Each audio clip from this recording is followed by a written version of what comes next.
On January 17, 1966, a mid-air collision occurred over the Mediterranean Sea during a routine Cold War nuclear deterrence mission conducted by the United States Air Force.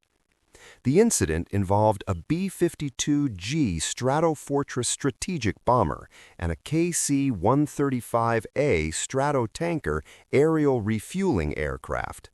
The collision took place near the coast of southeastern Spain, close to the small fishing village of Palomares.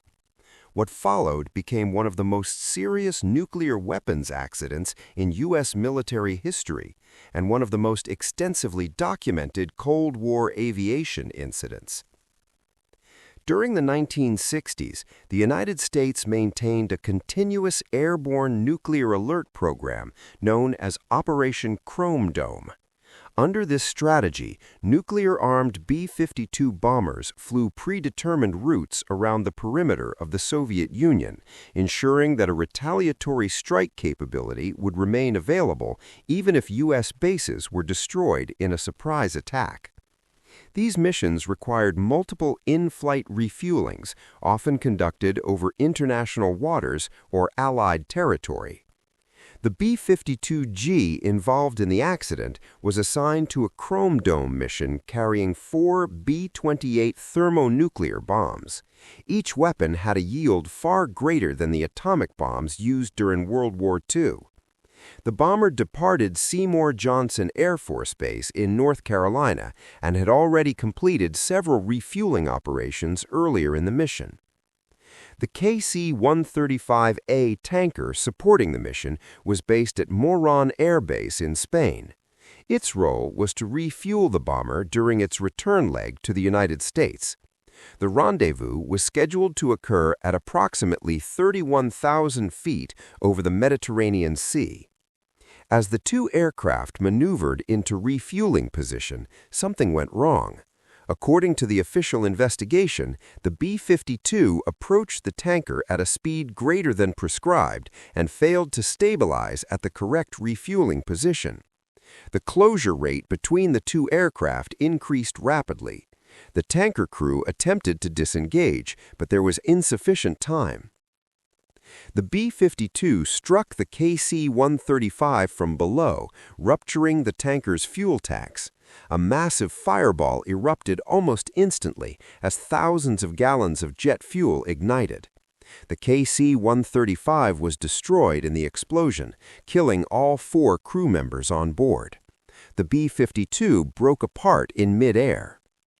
The bomber's crew attempted to eject as the aircraft disintegrated. Of the 7 B-52 crew members, 4 successfully ejected and survived. 3 were killed during the breakup or failed escape. Burning debris from both aircraft rained down over the Mediterranean Sea and the Spanish coastline.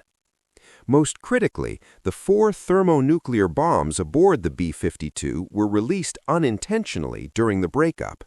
None of the weapons detonated with a nuclear explosion, but the consequences were still severe. 2 of the bombs fell onto land near Palomares.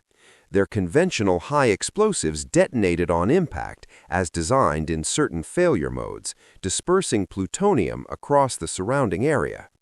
This caused widespread radioactive contamination of farmland and soil. A 3rd bomb landed intact in a dry riverbed. The 4th fell into the Mediterranean Sea and was lost. Spanish authorities and local residents initially had little information about what had happened. Debris fell into fields and near homes. U.S. military personnel quickly moved to secure the area, while diplomatic coordination began between the United States and Spain, which at the time was under the dictatorship of Francisco Franco. The loss of the 4th bomb triggered a massive search operation. The weapon was believed to have fallen into deep water offshore. The U.S. Navy launched an extensive recovery effort involving surface ships, submersibles, and specialized deep-sea equipment. The search lasted nearly 3 months. Eventually, the bomb was located at a depth of approximately 2,500 feet after being spotted by the manned submersible Alvin.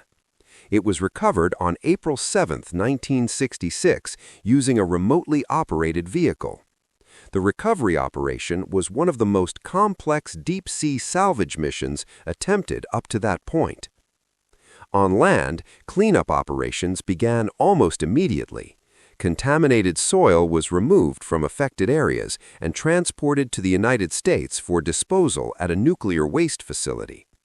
More than 1,400 tons of radioactive soil and vegetation were shipped to the Savannah River site in South Carolina. Fields were scraped, fenced off, and monitored. The U.S. government conducted extensive radiation surveys in and around Palomares. While officials stated that long-term health effects would be limited, the incident remained a source of anxiety for local residents for decades. Environmental monitoring continued long after the initial cleanup, and additional remediation efforts were carried out years later as contamination persisted in certain zones. The accident had major political and military consequences. Public exposure of the risks associated with airborne nuclear patrols caused concern both in the United States and among allied nations. Spain demanded greater transparency and compensation. The incident strained diplomatic relations and brought unprecedented attention to the dangers of nuclear weapons accidents. Within the U.S. military, the Palomares collision became a turning point. Operation Chrome Dome was scaled back and eventually terminated in 1968. Continuous airborne nuclear patrols were deemed too risky, particularly given the possibility of accidents over Allied or populated areas. The Air Force investigation concluded that the primary cause of the collision was improper closure rate control by the B-52 during refueling, combined with procedural failures and human factors under demanding operational conditions.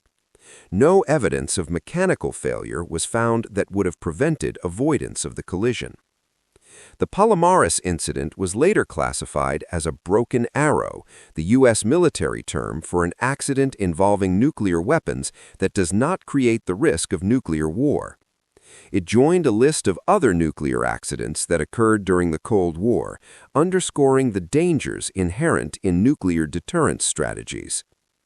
For decades, details of the collision and cleanup were partially classified. Over time, declassified documents, investigative reports, and environmental studies provided a clearer picture of what occurred. Today, the Palomares collision is one of the most thoroughly documented nuclear weapons accidents in history. The 1966 mid-air collision over the Mediterranean did not result in a nuclear detonation, but it exposed how close routine military operations came to catastrophic consequences. It demonstrated that even in peacetime, nuclear weapons posed serious risks through human error, complex procedures, and the unforgiving nature of aerial refueling operations. Today, the Palomares collision remains a case study in military aviation safety, nuclear risk management, and Cold War history. It stands as a factual record of how a single miscalculation during a routine refueling maneuver led to loss of life, environmental contamination, and lasting geopolitical repercussions.